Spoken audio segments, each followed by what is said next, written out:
तो अभी मैं नवीन सर के पास हूँ और मैं इनसे सारा चीज़ जानने की कोशिश करूँगा कि सर जो स्टूडेंट लोग हैं ये लोग सोचे नहीं थे कि सितंबर में एग्ज़ाम उनका स्टार्ट हो जाएगा और ऐसे में बहुत ही कम टाइम है।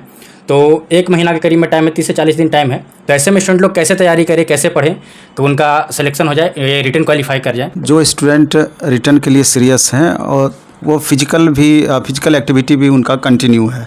अब दोनों के बीच सामंजस्य भी बैठाना है कि हमारा रिटर्न भी निकल जाए और फिजिकल में भी हमारा बेहतर प्रदर्शन रहे, क्योंकि फिजिकल के आधार पर ही फाइनल मेरिट लिस्ट बनना है आपका। तो रिटर्न में चूँकि 21,000 प्लस वैकेंसी ऐतिहासिक वैकेंसी है और अब तक की सबसे ज़्यादा वैकेंसी है। 21,000 प्लस वैकेंसी। तो हमारा कहना है कि जिस तरीके से 5 गुना आपका रिजल्ट दिया जाएगा, टोटल लगभग 1,05,000 से ज़्यादा रिजल्ट आएगी। तो सवाल ये उठता है कि अगर थोड़ा आप कंसस रहेंगे, थोड़ा सा अगर आप ध्यान अच्छे से दे लेंगे और समय भी आपके पास पर्याप्त है, कम नहीं है 40 दिन का समय, तो निसंदेह रिजल्ट होने में बहुत दिक्कत नहीं होगी। लेकिन इसमें कुछ बातों पे गौर करना है। गौर इस बात पे करना है कि जिस समय आपका नोटिफिकेशन आया था, स्पष्टतया उस समय ये बातें बताई गई थी और या नोटिफिकेशन में भी दिया हुआ है कि बिहार स्कूल एग्जामिनेशन बोर्ड के 10th तक के सिलेबस को फॉलो किया जाएगा। तो बिहार स्कूल एग्जामिनेशन बोर्ड के सिलेबस का मतलब है कि बिहार के स्कूल में जो बुक चलती है, BTBC उसको बोल सकते हैं या SCRT बोल सकते हैं। तो अगर उस बुक्स के 6ठे क्लास से लेके 10वें क्लास तक, चूँकि अप टू 10th दिया हुआ है, तो 6ठे क्लास से लेके 10वें क्लास तक टोटल मिला करके लगभग 30 बुक हो जाएगी पतली पतली। और उसका अगर सेलेक्टिव मटेरियल की बात करें तो वो और भी बहुत कम हो जाती है। अगर उसी को एक बार 2 बार अच्छे से रिवीजन कर लेंगे, पढ़ लेंगे, तो मेरे ख्याल से क्वेश्चन नहीं छूटेगा। एक्चुअली में 80% वेटेज 100 क्वेश्चन का जिस तरीके से पूछा जाना है, 80% वेटेज GS सेक्शन का है। यानी कि सब्जेक्ट प्लस करंट अफेयर्स मिला करके GS सेक्शन में लगभग 80 क्वेश्चन पूछे जाएंगे, जिसमें 10 से लेकर 15 क्वेश्चन तक करंट अफेयर्स का रह सकता है। करंट अफेयर्स के बारे में भी हम बता देना चाहते हैं कि 6 महीने से साल भर तक का करंट अफेयर्स देखना है। शुरुआत का करंट का 6 महीने का जो सिलेबस 6 महीने का जो करंट अफेयर्स होगा, उससे 80% क्वेश्चन पूछे जाएंगे और बाकी 6 महीने से साल भर के अंदर का 20% क्वेश्चन पूछा जाएगा। रेशियो लगभग यही रहता है। तो जिस तरीके से अगर हम बात करें कि अगर आप भारतीय भवन की बुक को उठाते हैं, तो भारतीय भवन का जो बुक बिहार में चलती है वो कंप्लीट SCRT पैटर्न को ही फॉलो करती है। तो उसमें आप देखेंगे कि बुक के लास्ट में, टॉपिक के लास्ट में ऑब्जेक्टिव क्वेश्चंस दिया हुआ है, फिल इन द ब्लैंक्स दिया हुआ है, क्वेश्चन मैच करने वाला दिया हुआ है और एक स्मरणीय तथ्य भी दिया हुआ है। स्मरणीय तथ्य लगभग आधे पेज का होता है या उससे थोड़ा ज़्यादा का होता है। तो हम स्टूडेंट को ये बताना चाहते हैं कि वो पूरा चैप्टर का निचोड़ उस स्मरणीय तथ्य में दे दिया जाता है। तो आप स्मरणीय तथ्य को पेंसिल से एकदम अंडरलाइन करके एक बार अच्छे से रिवीजन कर लें और उस objective, fill in the blanks और मिलान करने वाले क्वेश्चंस को आप बना लें। तो हमको लगता है कि एक पूरा बुक बनाने में अगर 6ठी क्लास का हम बात करें तो 4 से 5 घंटे का समय लगना है। इसी तरीके से अगर 7वें क्लास का बात करें तो 1 आध घंटा बढ़ सकता है, 8वें क्लास में थोड़ा और बढ़ सकता है, 9वां 10वां में थोड़ा और बढ़ सकता है। लेकिन चूंकि समय 40 दिन का है, तो अगर थोड़ा स्ट्रेटेजी अगर 8 घंटे 9 घंटे का डेली का बनाते हैं तो ये ईजी वे में सारा कुछ आपका हो जाएगा। और एक बार 6ठा से 10वां तक का इस स्ट्रेटेजी पे बुक पर आप काम कर लिए, 100% गारंटी है कि कट ऑफ कितना भी चला जाए आप निश्चित रूप से पास करेंगे, एकदम निस्संदेह आप पास करेंगे। और बाकी मॉर्निंग में आप अभी से कोशिश करें कि फिजिकल एक्टिविटी भी आपका कंटिन्यू रहे, बना हुआ रहे। और जब आप रिटर्न का रिजल्ट आ जाता है तब भी कुछ समय आपके पास मिलता है, तो उस समय दोनों टाइम आप फील्ड में जाने का प्रयास करें। और कोशिश करें कि अगर आप पटना रहते हैं या शहर में रहते हैं तो कोई फिजिकल एक्सपर्ट हो, तो अगर उसके संरक्षण में अगर आप तैयारी करेंगे तो टेक्निकली हमको लगता है कि जैसे हाई जंप है, लॉन्ग जंप है, गोला फेंकना है, तो ये सब भी थोड़ा सा टेक्निक पर अगर आप काम करेंगे तो ईजी वे में आप अपना गोल अचीव कर सकते हैं। नहीं तो अकेले आप अपने हिसाब से करेंगे तो मे भी संभव तो सब कुछ है अगर स्ट्रेटेजी आपका सही हो, लेकिन थोड़ा सा विलंब हो सकता है।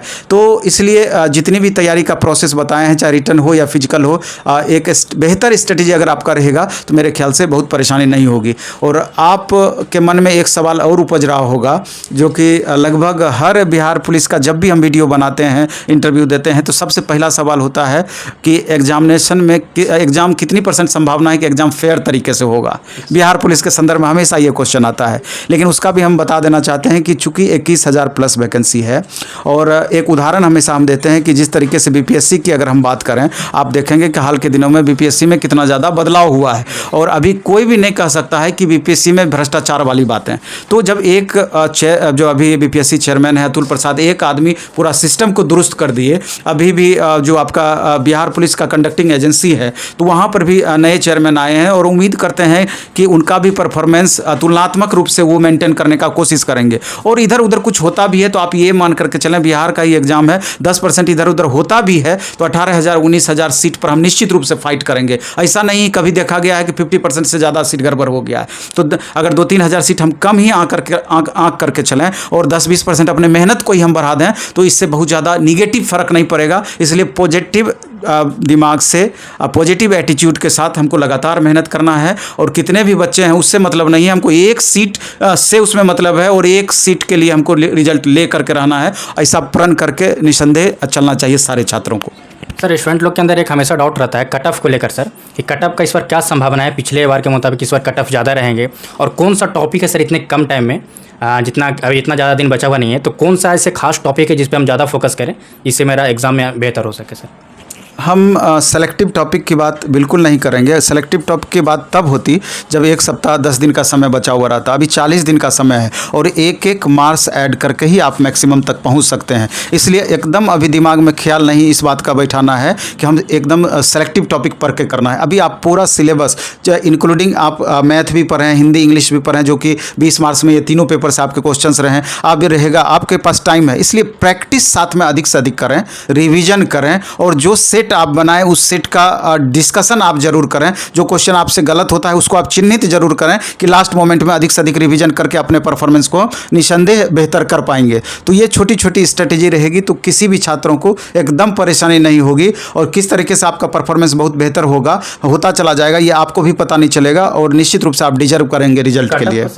हाँ, कट ऑफ का जहाँ तक सवाल है, आप पिछली बार से इसकी तुलना नहीं कर सकते हैं क्योंकि पिछली बार आप देखे होंगे कि नहीं, पिछली बार कंप्लीट वो +2 लेवल उसका मिनिमम क्वालिफिकेशन था कि +2 लेवल से हम क्वेश्चन पूछेंगे। लेकिन इस बार स्पष्टतया बता दिया गया है कि 10th लेवल तक ही से ही हम क्वेश्चन पूछेंगे। और निसंदेह चूँकि नंबर ऑफ स्टूडेंट बहुत ज़्यादा फॉर्म फिलअप किए हैं तो इसलिए कंपटीशन लेवल बहुत कम नहीं आंक करके चलना है। इसलिए कट ऑफ पर ये तय होगा कि क्वेश्चन का लेवल एग्जामिनेशन हॉल में क्या रहता है, तो वास्तविक रूप से कट ऑफ वहीं से आपका तय होगा। बोलने का हम बोल सकते हैं कि अगर 70% प्लस आप स्कोर करते हैं तो किसी भी एग्जाम में, इस तरह के एग्जाम में जहां कि 1 लाख से ऊपर रिजल्ट दिया जाना है तो मे बी आपका ठीक ठाक रह सकता है। लेकिन क्वेश्चन का लेवल अगर ज़्यादा डाउन कर दे तो मे बी कट ऑफ और 2-4 मार्क्स ऊपर भी बढ़ सकता है। अगर क्वेश्चन का लेवल थोड़ा टाइट कर दे तो 2-4-5 नंबर और घट भी सकता है। तो यानी कि 70 से जितना आपका परफॉर्मेंस ऊपर जाएगा, जनरल कैटेगरी की बात हम कर रहे हैं, उतना ही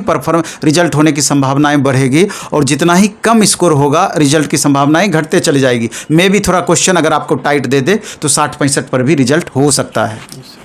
तो जितने भी स्टूडेंट हैं, आप लोग को नवीन सर के द्वारा बताया गया सारा चीज़ें, कैसे तैयारी करना है, कैसे पढ़ाई करना है। और इस बार सबसे बड़ा वैकेंसी है इतिहास, बिहार का इतिहास में सबसे बड़ा वैकेंसी है 21,351 पोस्ट पे।